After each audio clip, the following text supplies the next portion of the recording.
Magpapakain na nga pala tayo ng live food sa ating mga fry na betta fish. Ika-6 na araw na nga pala simula nung sila ay napisa. Medyo nanibago lang sila dahil napakaraming gumagalaw. Hindi naman magkasundo itong ating panibagong binibreed. Palagi na lang kasi silang nag-aaway at nagtatakbuhan. Kaya naman pinagsama ko na lang sila para walang kawala.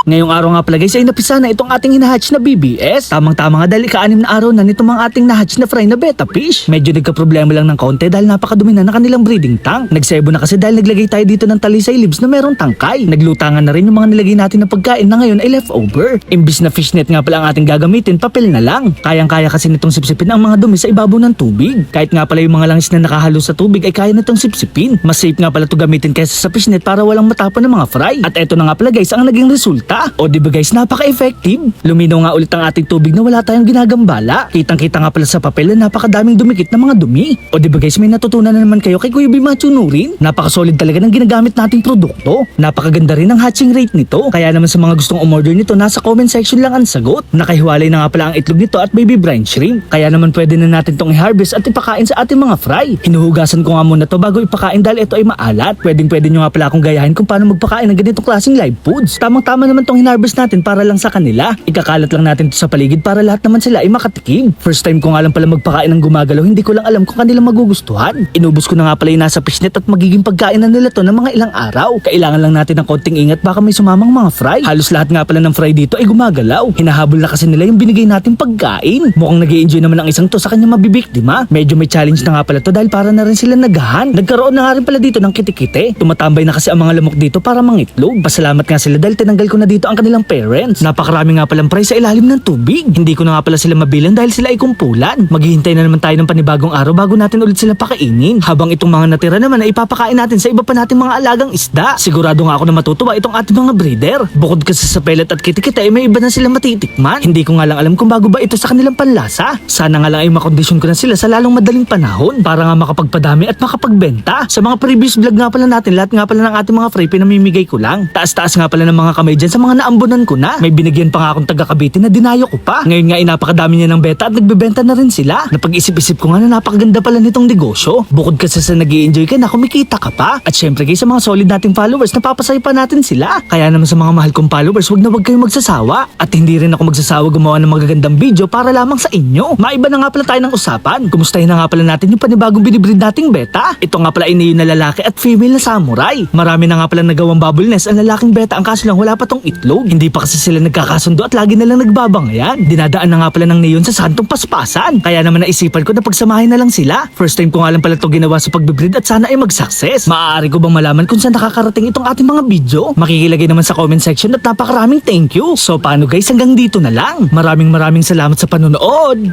Paalam! Yeah!